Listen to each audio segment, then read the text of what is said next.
Apa sih Perjanjian Linggarjati itu? Jadi, Perjanjian Linggarjati adalah perjanjian antara Indonesia dengan Belanda di Linggarjati Kuningan, Jawa Barat yang menghasilkan kesepakatan mengenai status kemerdekaan Indonesia. Nah, untuk tahu lebih lanjut akan Perjanjian Linggarjati ini, kami akan menyampaikan atau mempresentasikannya. Kelompok kami ada Afif, Bunga, Gatan, Rio, dan Yusulanara. Selamat menonton! Assalamualaikum warahmatullahi wabarakatuh. Perkenalkan, nama saya Muhammad Fikasari dari kelas 11 IPA 3. Di sini saya ingin menjelaskan tentang latar belakang Perjanjian Linggarjati. Nah, jadi pertama, pada tanggal 17 Agustus 1945, Indonesia itu kan udah merdeka. Nah, tapi Jepang tuh menetapkan wilayah Indonesia itu sebagai di dalam status quo, atau yang dimana tidak ada kekuasaan dan tidak bisa dimerdekakan juga. Jadi itu membuat Indonesia tuh nggak bisa merdeka gitu loh. Nah, Belanda yang tahu akan hal itu, akhirnya mereka bergabung dengan NICA atau Netherlands Indian Civic Administration. Itu tuh kayak iniannya sekutu gitu. Jadi karena Nika itu udah berhasil menang lawan sama Jepang, akhirnya dia tuh ke Indonesia buat ngambil alih kekuasaan di Indonesia. Si Belanda ini yang mau. Nah, tapi karena Indonesia itu udah memerdekakan dirinya waktu 17 Agustus 1945, akhirnya ada tuh sedikit cekcok di situ. Nah, setelah kejadian itu, akhirnya pemerintah Belanda sama pemerintah Indonesia tuh berunding di sekitar tanggal 23 Oktober 1945. Di situ juga ada Lord Killen yang dikirim oleh Inggris, pemerintah Inggris, karena Inggris itu menjadi salah satu penanggung jawab konflik di Asia. Nah, setelah hal itu terjadi, di pertemuan pertama alias di tanggal 23 Oktober 1945 itu tidak menghasilkan apapun.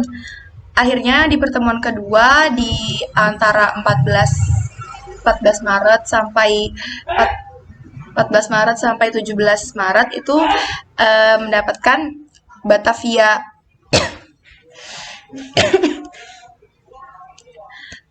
Record gitu. Jadi itu adalah salah satu kesepahaman untuk negosiasi selanjutnya. Karena awalnya tuh Belanda itu cuma kayak menyatakan kalau misalkan Indonesia tuh merdeka atas Jawa sama Madura doang. Padahal Indonesia tuh maunya semuanya yang merdeka gitu kan. Nah, setelah hal itu terjadi, akhirnya pada tanggal 23 Oktober, lalu selanjutnya pada tanggal 11 November, dibuatlah perjanjian Linggarjati. Tapi setelah itu pun masih ada kesalahpahaman yang akan dibahas oleh teman-teman saya selanjutnya. Terima kasih. Baik, selanjutnya ada kronologi. Setelah beberapa pertemuan awal, diadakan forum di Hoogeveen, Belanda pada tanggal 4 sampai 24 April 1946 untuk membahas masalah status negara, kemerdekaan, dan wilayah Indonesia. Namun, pemerintah kerajaan Belanda tidak setuju dan mengusulkan agar Indonesia menjadi negara bawahan di Persemakmuran Belanda. Sultan Syahrir sebagai perwakilan delegasi Indonesia tentu saja menolak mentah-mentah usulan tersebut. Indonesia menginginkan kedaulatan penuh. Negosiasi dilanjutkan pada tanggal 7 Oktober 1946 dengan tujuan menyelesaikan satu demi satu masalah. Delegasi Indonesia dalam forum ini antara lain ada Sultan Syahrir, Aka Gani, Amir Syarifuddin, Susanto Tirtoprojo, Muhammad Roem, dan Ali Budiarjo. Sementara pihak Belanda yang diwakili oleh Profesor Dr. Insinyur Willem Schepmeijerhoorn dan Inggris sebagai wasit diwakili oleh Lord Killen. Pada tanggal 14 Oktober 1946 disepakati bahwa akan diadakan pembahasan lebih lanjut mengenai pengakuan Belanda atas Indonesia. Pertemuan penting ini ditetapkan pada tanggal 12 November 1946 di Linggarjati, Kuningan, Jawa Barat. Kelar, hararun. Di sini saya ingin menjabarkan isi dari, nggak menjabarkan sebenarnya, di sini saya ingin membacakan isi dari Perjanjian Linggarjati. Yang pertama, Belanda mengakui de facto Republik Indonesia dengan wilayahnya meliputi Sumatera, Jawa, dan Madura.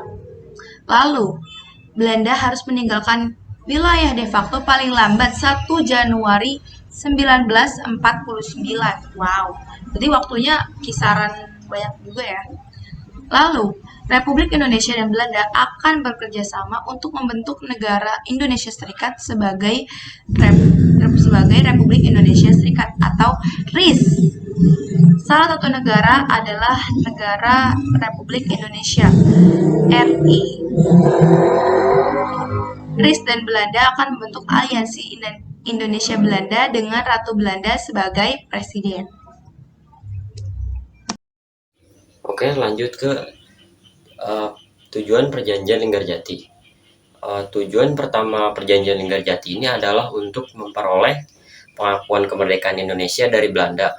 Hanya saja Belanda tetap tidak mau menyerahkan bangsa Indonesia, sehingga tetap mengklaim Belanda memiliki sebagian wilayah Indonesia. Nah, terus yang kedua, dunia mengakui kemerdekaan Indonesia.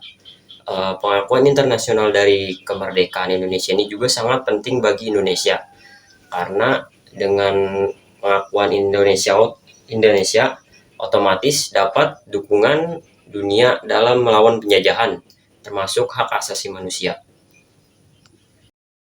Tokoh-tokoh yang terlibat dalam Perjanjian Linggarjati. Perjanjian Linggarjati yang diikuti oleh Indonesia dan Belanda, serta Inggris sebagai penengahnya. Nah, tokoh dari pihak Indonesia itu ada Sultan Syahrir sebagai ketua, lalu ada Muhammad Roem, Akagani, dan Susanto Tirtoprojo sebagai anggotanya. Di pihak Belanda sendiri ada Wim Sermerhorn sebagai ketua, dan Haji van Mook, Max van Poel, dan F. de Boer sebagai anggotanya. Di pihak penengah sendiri yaitu Inggris, diwakili oleh Lord Killern.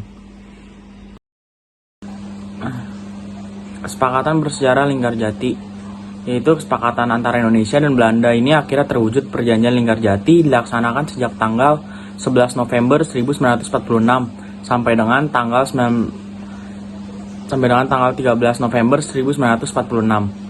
Tepat pelaksanaan perjanjian atau perundingan ini adalah Linggarjati, Cirebon. Meski berlangsung dari tanggal 11 hingga 13 November 1946, penandatanganan perjanjian Linggarjati baru dilakukan pada 25 Maret 1947. Di sela-sela waktu luang, para delegasi segera berkomentar untuk melengkapi isi perjanjian agar kedua belah pihak dapat menemukan titik temu untuk meratifikasi perjanjian ini. Oke, kita masuk ke pelanggaran Perjanjian Linggarjati. Walaupun perjanjian telah disetujui oleh para pihak, namun pihak Belanda tetap melanggarnya.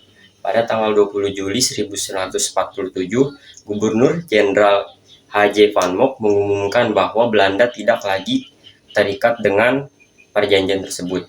Pada tanggal 21 Juli 1947, tentara Belanda satu menyerbu, yaitu menyerang tentara Belanda ke wilayah Indonesia. Akibatnya konflik Indonesia kembali memanas. Pada akhirnya konflik ini kembali diselesaikan melalui perundingan Renville. Namun banyak hasil perundingan Renville, kesepakatan Renville ini yang dapat merugikan pihak Indonesia. Baik, selanjutnya konferensi militer Belanda 1. Pihak Belanda selalu menafsirkan isi perjanjian Linggarjati ini secara berbeda-beda. Nah, lalu Belanda ini mengorganisir invasi militer Belanda 1 pada 21 Juli 1947. Nah, lalu operasi produk atau bisa disebut dengan operasi militer Belanda di Jawa dan Sumatera itu pada 21 Juli sampai 5 Agustus 1947. Nah, lalu si Johannes van Mook ini memutuskan bahwa hasil perundingan Linggarjati pada 25 Maret 1947 itu sudah tidak berlaku lagi. Nah, operasi militer ini merupakan bagian dari tindakan tentara yang dilakukan oleh Belanda dari sudut Republik Indonesia. Itu sudah dianggap melanggar hasil perundingan Linggarjati. Nah, sementara pihak Indonesia itu mengutuskan Sultan Syahrir Haji Agus Salim Sutomo dan DR Sumitro Jojo Hadikusumo itu untuk bisa datang ke sidang PBB. Nah, Dewan Keamanan PBB ini memerintahkan pelaksanaan gencatan senjata dan mengirimkan komisi niat baik 3 negara ke Indonesia yang atau bisa disebut dengan KTN pada 20 Juli 1947 di Istana Penyerangan di beberapa daerah. Dampak Perjanjian Linggarjati. Perjanjian Linggarjati ini memiliki dampak positif dan dampak negatif. Dampak positifnya itu Citra Indonesia di mata dunia internasional semakin meningkat dengan pengakuan Belanda atas kemerdekaan Indonesia, mendorong negara-negara lain untuk secara sah mengakui kemerdekaan Republik Indonesia. Yang kedua, Belanda mengakui Republik Indonesia yang menguasai Jawa, Madura, Sumatera. Dengan demikian, Indonesia secara de facto menguasai wilayah tersebut. Terus yang ketiga, dampak positifnya ada berakhirnya konflik Belanda-Indonesia. Walaupun pada akhirnya Belanda tuh melanggar perjanjian tersebut. Saat itu dikhawatirkan konfrontasi antara rakyat Indonesia dengan kekuatan Belanda akan terus berlanjut, sehingga akan semakin banyak korban di kalangan masyarakat yang membuat kayak Indonesia tuh semakin melemah. Hal ini tentunya karena kekuatan militer Belanda yang sudah canggih dan kekuatan bangsa Indonesia saat ini masih kurang terlalu jika dibandingkan oleh pihak Belanda waktu itu. Nah, untuk dampak negatifnya sendiri, yang pertama ada Indonesia hanya memiliki wilayah yang sangat kecil, yaitu Pulau Jawa, Sumatera, dan Madura. Selain itu, Indonesia harus bergabung dengan Persemakmuran Indo-Belanda. Yang kedua, dampak negatifnya ada dapat memberi Belanda waktu untuk menjadi lebih kuat atau menghela nafas sebelum melanjutkan ofensif militer mereka. Kesepakatan itu juga ditentang di negara Indonesia, komunitas dan kelompok tertentu.